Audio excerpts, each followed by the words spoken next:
Hey, what's up guys? This is Anthony from Anthony's Customs, and for this review we are looking at the SH Figuarts Robin Mask from Kinnikuman. Now this guy is probably my favorite of the bunch so far. I haven't reviewed Buffalo Man, but I will be soon, and I have to say, I haven't been super impressed with these guys. They've all had some decent attributes, but they've had that kind of poor articulation. So it's kind of held me back on liking them too much. Now in my last video for Neptune Man, a lot of people said if I knew that they were wrestlers, I would be okay with the articulation. Well, I do know that they are wrestlers, and the articulation still, it just doesn't make sense. And I'll explain why as we go through this figure. And just because they need to get into crazy poses, it doesn't mean that the articulation has to be different than normal. And like I said, I'll explain as we go. But I do like this guy a whole lot. He's got that really nice variation in the finishes for the paint. We've got the gloss, we've got the metallic, we've got the flats, we've got the shading. Just looks really, really cool. Really bright punches of color against dark black or dark blue. Very, very nice looking figure. So let's get him off the stand and take a look at him up close. Okay, so this guy stands, he does have a little bit of height to him. He stands about 16.5 centimeters to the top of his point, and that makes him about 6.5 inches. So definitely has some size on some of the other import figures. And it's a really appealing figure. They did a great job with the shading throughout all of this blue. I assume it's skin. I'm not sure. He might be a robot. I don't know. Like I said, I'm not that familiar with the show or anime or manga or whatever it is, video game. I don't know. I don't remember. Anyway, they did a really good job with the shading. And then, like I said, we've got the gloss black for the boots and the trunks and the gauntlet things, the wrist wraps. So that's really cool looking. And the gloss black is bordered by a metallic red for the gloves and for the boots. And then we have the gloss yellow against the gloss black here. His entire torso is metallic blue with metallic red and gloss black. So, again, lots of variation. It looks just so nice up against this flat powder blue. Very cool looking figure. And then for the head, and this is my favorite part of the figure, I think, because of how nicely they handled this. A little bit of finesse was shown, which I really appreciate. So if you'll notice, throughout all of the metallics on this figure, they're kind of a glossy metallic, very much like a car who has a clear coat over the metallic. And that's true too for the helmet. But if you look at the faceplate, it is a flat metallic, which just, it really sets it off. It looks really, really nice. And then the black for the eyes or for the face is kind of flat. And then the eyes are a really nice, vibrant red. So it's just this composition of these various finishes. It looks really, really, really good. So I'm very pleased with that. So before we get into the rest of the figure, let's look at the accessories. We have 3 total heads, so 2 alternate heads. We have the standard one, which you can see here. We have this one, which is kind of like the standard one, but it has, I guess, a tear or sweat. I'm not sure what that is. And the eyes are a little bit arched. The eyebrows are a little arched. The eyes are slightly different shaped. Otherwise, it's entirely the same. Then we also have this one, which is basically the same as the standard one, but has a scratch or a cut in the helmet. So that's nice. Oh, I also want to point out the black in the I don't know what you would call that, the grid, I don't know, of the grill of the top of the helmet is also flat. So they didn't just throw gloss on everything, and I really appreciate that. And then the other accessories we have are just some hands. We have these hands which are articulated, and they're kind of more gripping hands. Now the articulation, it works, but as you can see, it's not functional.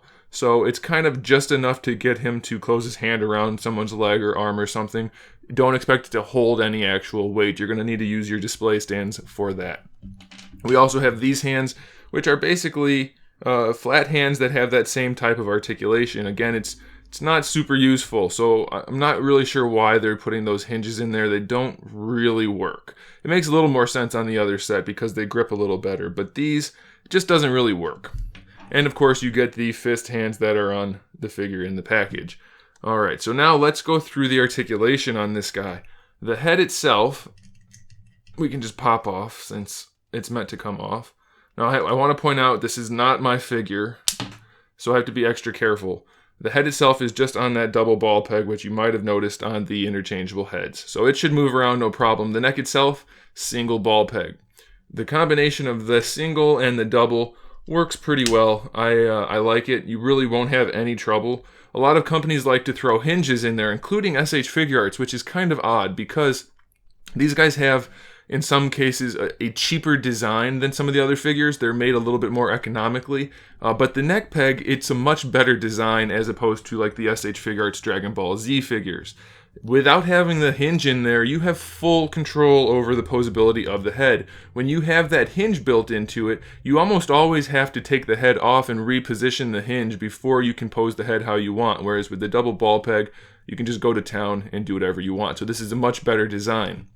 We have the butterfly joint built into the torso like we've seen before.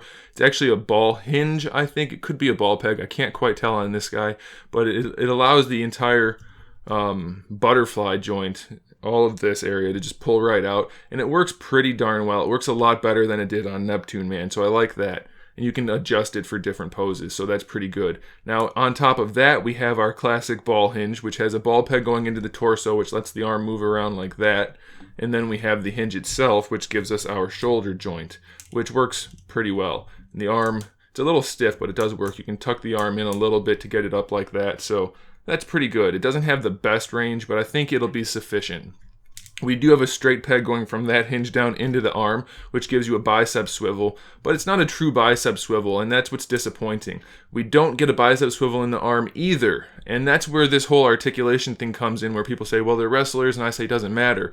We have a swivel here at the elbow, which I would argue is only useful if you're posing the figure with his arm being broken. If you want to just pose him with a bicep swivel, you really don't have that option. You only get this limited angled one up here at the shoulder. So it would be much better to just have a standard bicep swivel. Sure, you would lose a little bit of the organic sculpt work here, but I think the articulation would be much more beneficial if you had a proper swivel up here rather than in the elbow. That's up to you to decide because you're the one buying the figure. This is functional, it's just not as good. We have the double jointed elbow with that swivel built in, by the way. Standard hinge for the wrist, ball hinge, so it'll peg in the wrist and in the hand, and then you can rotate it around. No problems there. Now the torso, this guy seems to be off-centered. I'm not sure.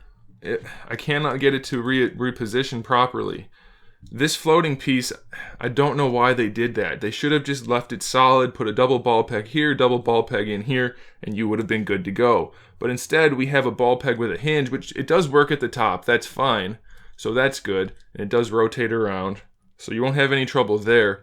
But the bottom half is just, I'm not sure what's going on, and it's really stiff, and I don't know. It's just having this floating piece is not necessary, so I'm not sure why they did that. I don't know if this is a common issue, but as you can see, no matter what I do, I can't really get that to re-center. It just doesn't want to go centered. So that's a problem. It's not an ideal situation. For the hips, we have that hinged ball peg that we're used to from the Dragon Ball Z figures and most Kamen Rider figures. So you can pull that down and it gives you a much broader range of motion, or you can push it back up and it gives you a much cleaner sculpt. It's up to you.